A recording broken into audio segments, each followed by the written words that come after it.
Well, good afternoon. We are here on this Monday. It's raining here. I don't know if it's raining there where you're tuned in, but we thank you for tuning in on Mindful Monday. We have Carlen Davis with us today with Friends of Yates, who's going to be sharing some incredible information around economic abuse and relationships. And so let me tell you, one thing about Exceeds Expectations is we want to create awareness around financial literacy, but also how it correlates with our health. And we never know the story of the person next to us, or maybe the path that we're actually walking down. You never know who you may come in contact with, who may need the information that we learn on today with Carlen Davidson. With Davis. So I want to make sure that I welcome her and give her time just to share who she is and why did she choose to work for Friends and of Yates. Good morning, Marilyn. Thank you so much for having me. Thank you for this opportunity to um, talk to your viewers today on healthy relationships and domestic violence and how it's intertwined with financial literacy. I am with Friends of Yates. We are the only domestic violence agency here in Kansas City, Kansas. We are over 100 years old, although there are several people in the community that still have not heard of us. So thank you for again giving me this opportunity to share the resources that are available to everyone. Healthy relationships and financial literacy is very important that we begin early, that we begin to model the behaviors as parents, individuals for our children, and also teach our children how to properly manage their finances and be healthy overall. Just to give you a little bit about myself, I did not always work in this field in domestic violence. I do actually come from a banking background. I have over 25 years working in treasury services and securities and trust management with the Federal Reserve Bank. So I wanted something more, although I know that my purpose, my calling, my gift is to serve. I'm very in tuned and concerned about our community members. Most of my life I did spend here in the Kansas City, Kansas area. I grew up in Kansas City, Kansas, graduated from Schlegel High School and went on to get my business management degree at Park University. And I was looking for a change, something more purposeful for my life. I've always been associated with the organization Friends of Yates. I grew up, Friends of Yates held summer camps back in the day. As we are over 100 years old. We're actually celebrating 110 years this year. Wow. So there's a lot of history in this organization. So I felt the need to come back and give back. And I've been here 3 years in the capacity of a community outreach educator. Our superheroes are our advocates providing direct services to any and everyone that seeks our help for domestic violence, domestic abuse, sexual assault, and even human trafficking. So they're the superheroes. My job is to educate and get the word out about what we do, who we are, so that everyone knows that you're not alone. There's helpful resources and information that we have, and it's not just about domestic violence. Um, the unfortunate thing is, I think, Marilyn, is that when I say domestic violence, a lot of people don't think, oh, that doesn't have anything to do with me. And actually it does. 1 in 4 women will be in a physically abusive relationship before the ages of 24. And 1 in 7 males will be in an abusive relationship before the age of 24. So switching gears over to economic abuse, that falls under the umbrella of domestic violence. And 96 to 99% of victims of domestic violence experience financial abuse.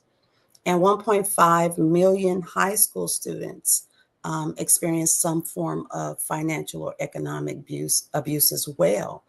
So Yeah. this is a huge number, and it impacts us all. So if it doesn't happen to us, I can more than guarantee you that it's happening to someone we know.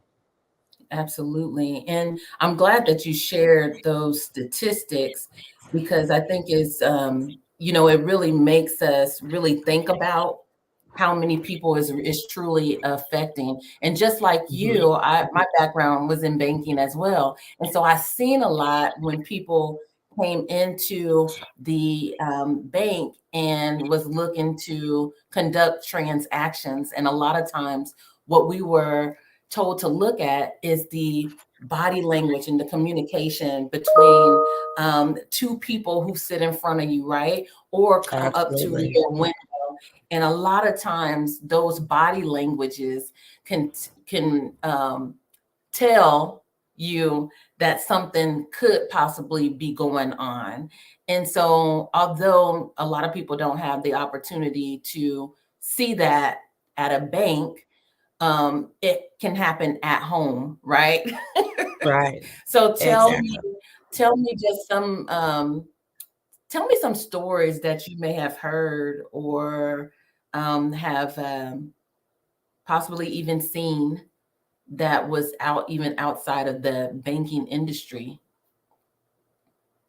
Yeah. So the thing about it is, like you said, it's those red flags that you're trained to identify in banking. Those overlap into everyday behaviors that signify that there is something wrong. So whether it's in the banking field or just overhearing a conversation between people, where someone may be made to feel um, like they're crazy or they said something that they didn't say. Um, Domestic violence is, let me just back up a little bit and just give you the working definition of domestic violence. And domestic violence is when one individual attempts to gain power and control over another individual through coercive and manipulative behaviors. It's a pattern of behaviors. So we often think, well, it's physical. It's not physical. It's gaslighting. It's financial abuse. It's stalking. It's sexual assault. It's just the whole process of someone controlling everything that you do. So um, I want to talk a little bit about, before we dive into the economic abuse, because I want to give some history or some background on the dynamics of domestic violence, because I feel like we have to understand what's going on all together so that we can fit the pieces of the puzzles together. So, like I said, you have all these abusive behaviors and types of abuse that fall under domestic violence. And what abusers do is they have these tactics that they use on a regular basis, that they may gaslight, or they belittle, or yell, or punch the walls, just behaviors to keep their victim on eggshells, and second guessing their decisions, resulting in them being dependent on them or looking to them for everything that they need, out of fear, and not just because that's the way they want the relationship to be. So with that being said, we have to understand that it's not just so much as someone not wanting to not be in that relationship. The abuser works really hard to maintain that power and that control over them. And yes, finances are a way that they do that. And it doesn't have to be someone you're living with. It doesn't have to be someone you have an intimate, a married relationship. It could also take place in a family dynamic, between or Good point. yeah, if you have parents that sometimes have older kids, they may control their finances. That is domestic violence or economic abuse. well, I'll say economic abuse that falls under domestic violence. So I do have a short, brief video just to give you an example or let you all see how this all plays out. It is very short, and just let me know when you're ready. I'll go ahead and get it started. Yep, I think we're ready.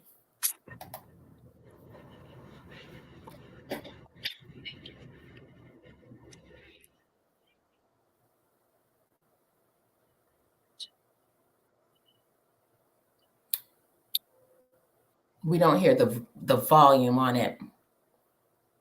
Okay. Are we to hear the volume, or is it just the? Yes, you are. Let me stop sharing and Okay. go back in and see if it'll allow me to fix that. Okay. And while you're fixing that, I remember going into a domestic violence shelter to teach financial literacy to some of the women, and some of the stories that they were sharing when it came to trying to learn about how to budget was really it was it kind of made me feel some type of way. And the reason why is because a lot of them said that they never was able to help with trying to make financial decisions. Some of them never had the opportunity to conduct a transaction. They didn't know how much money they had. They just know that when they gained the courage to be able to leave a relationship, that they had nothing. So that was disturbing to me because you can hear the fear in their voice. You can hear the fear of just trying to learn, but at the same time, the eagerness to learn, Yes. and so, just some stories that we hear to help them to overcome some of those, that traumatic experiences is just disturbing. Yes, it is. And after hopefully I can get this segment to play in, and that's one of the things that I want to talk about, how it shows up, how economic abuse shows up. And it shows up in three different ways. Sometimes it's not so much as about controlling the money, it's also about sabotaging your ability to um, get money or be literate about how to use your finances or be able to open a bank account or know how to manage your finances without someone else controlling them all the time. So yeah, that happens a lot, unfortunately, in the family dynamic. We don't set our kids up to succeed and to be financially independent. Let me try it now. And Okay.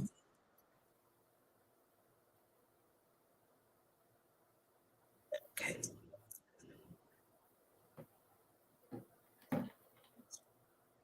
Can you hear it now? No. Okay. Is the volume on maybe on that keyboard or that screen up? Yes, I have it all the way up. Let me. Okay. Well, I am so sorry that didn't work. I'll just give you I'll just talk about it. What it is, two friends are out hanging out in the park. And one goes to a food truck to use her debit card to make a purchase for some food. And she doesn't have any money. Or no, her debit card isn't there. And she can't figure out what happened. So she calls her a significant other that she lives with, and she asked them had they seen her card.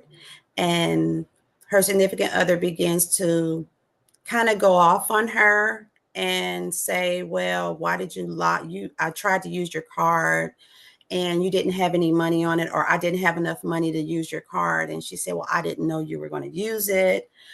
Then she accused her of lying to her about her not having any money and where her money was. And her friend couldn't understand why. First, she took the card without asking. So she didn't get consent. She didn't get her permission. She violated her privacy, and she took her card and attempted to spend the money without asking her first. And then she Mm. blamed her when she didn't have the money there. And she made it seem as if it was her fault. And so sometimes things happen in relationships and we can't understand or we're not quite sure how to explain it. So we just brush it off and say, well, okay, I don't agree with that, but, and we allow things like that to happen. And those type of behaviors are what we call red flags. Although it's not a behavior that you end a relationship for, it may be for you or it may not be, but it's definitely a behavior that goes against you as a person in regards to respect, your Mhm. consent, um, and communication, open communication and trust. Those are all key in relationships. And once those are violated, usually you don't get that back in a relationship. So those are the things that we try to share with individuals to let them know, hey, there are signs that are good and there are signs that aren't so good, so healthy or unhealthy. And you have to understand and identify what works best for you, right? Yeah. But the more you know, the more you're able to identify that and put your finger on it and say, hey, you violated my trust. You disrespected me by not asking permission to go into my belongings, right? Yeah. So and with children, I see them sometimes. I'll say, hey, somebody will take their cell phone and start going through their pictures or something like that. Mhm. That's not okay. Mm-mm. And that's something that we need to talk more about is consent. Mhm. We're so open with everything. Everything's transparent. Social media, everything is everything. We put everything out there, but that's not okay if that's something that you're not comfortable with. And I love that you talked about healthy versus unhealthy because sometimes the way you may grow up, it may seem normal, right? And it's Exactly. not until we have these type of conversations that people may realize that, oh, that's not normal, or wow, that is a thing. So I'm not, wrong for feeling bad about a certain situation. And it gives that person Absolutely. that okay that, hey, I can speak up. But these type of conversation also helps people to gain the courage to use their voice.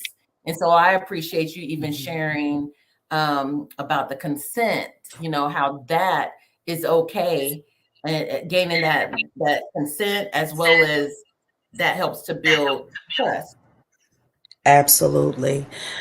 Um, Even adults, as some adults, and we've grown up in toxic households or we've been in toxic relationships, and it seems to be normal. And that's some of the things when I'm talking to different groups and different children, they'll think that that behavior is okay because like you said, that's all they've ever known. So it is important that we start to have these conversations about consent, and you being totally in control over your body, what you want, your plans, your future, unapologetically, Yeah. so that is very important to have these conversations. So, as I mentioned, there are three different types of economic abuse.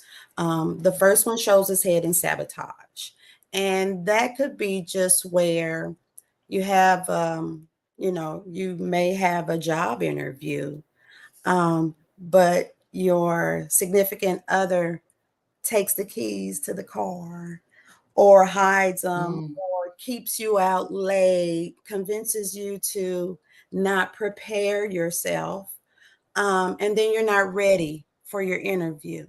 So that's a way to sabotage you.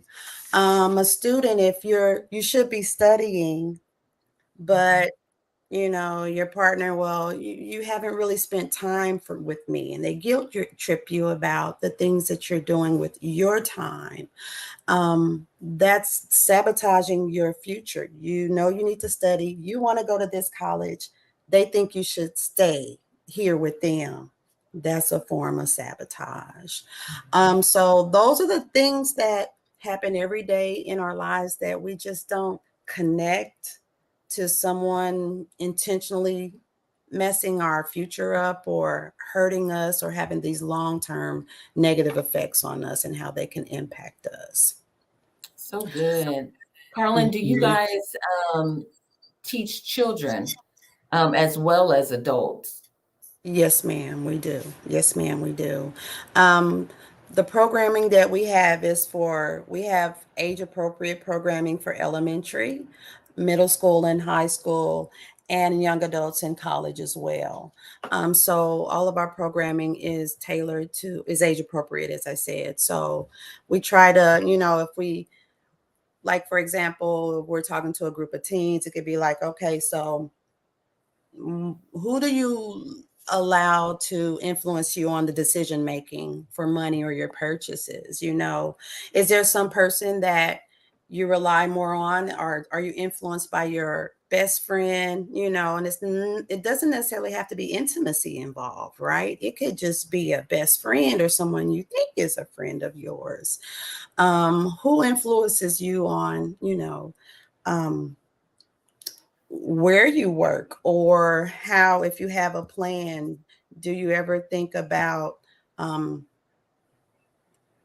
someone making that change, or influencing you to make a different choice than what you really want to do? And that's something that we have to think about, or just ask those questions. Do you think it's okay for someone to share your debit card, or how do you feel about it if someone went in your purse? Just asking those questions, sometimes it just gets them thinking, well, how would you respond? And that's a part of safety planning. That's what safety planning is. What would you do if you were in this situation? And there are things, safety planning for your finances, and that's something that we teach as well. um, the second the second type of financial abuse would be financial control, and that's when someone has all of your money. You have to ask permission from your partner on how to spend the money, or can you spend the money?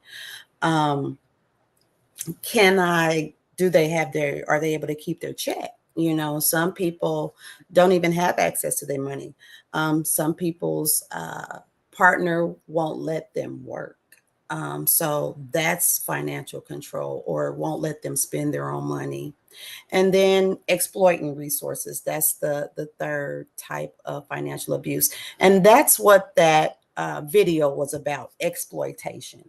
Um, Mhm. she has her money, she has control of her own money, but her partner exploited her by taking her money and attempting to use it somewhere else without her permission.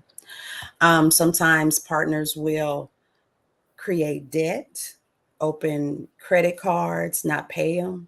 And this will cause that person to not be able to um, be financially independent. They Mhm. may put all the bills in their name and then not pay them. Rent doesn't get paid, car note doesn't get paid. Now they are unable to go get their own financial or gain financial independence on their own. And if they Mhm. don't know that there is someone out there to help them, or that they aren't alone, that's what we're here for. There are other agencies. We're not the only one in the area. It's 5 of us total. But that's what we're here for, to help them navigate through and process through those situations, and let them know that they're not out here alone. They don't have to be subjected to that type of treatment. We know it's scary, but um, there is help out there. Yeah. And I love that you shared all the three different economic abuse that head and sabotage, the financial control, and the exploitation and resources. Thank you for sharing that, because a lot of times people don't know how that look, What or it looks. don't know um, the examples, right? Because Yes. love sometimes is Hmm. blind, whether it's loving an individual that you're in relationship with, um, or whether it's with their family, because once again, they love their family, they trust their family, and Absolutely. we trust our parents, because sometimes it, like you said, sometimes it can be with parents, right? Mhm. But because something may seem normal and it's really abnormal, you don't know until, once again, we have these conversations, and Yeah. that type of information is brought up, and then it takes people back, probably, too, right? It can Hmm. probably take you Yes. back to an experience or a situation that didn't feel quite normal or felt a little weird, but because of who that individual is, you trust them. Exactly. Exactly. And that's what, like you said, and you made a very valid point. A lot of times we don't know what healthy love looks like. People tell us they love us and they show us, but sometimes it isn't healthy and it isn't good for us. So that is the first thing that we try to help people identify: what is healthy, what is unhealthy, and what is abusive. And that is consistent across the Yeah, board for everyone, regardless of who you are. I believe that. that's right. That's right. Mhm. One thing, and I always share this, I say, financial or personal finance is 20% knowledge, it's 80% habits and behaviors. And everything that you're talking about centers around habits and behaviors. And Yes, so ma'am.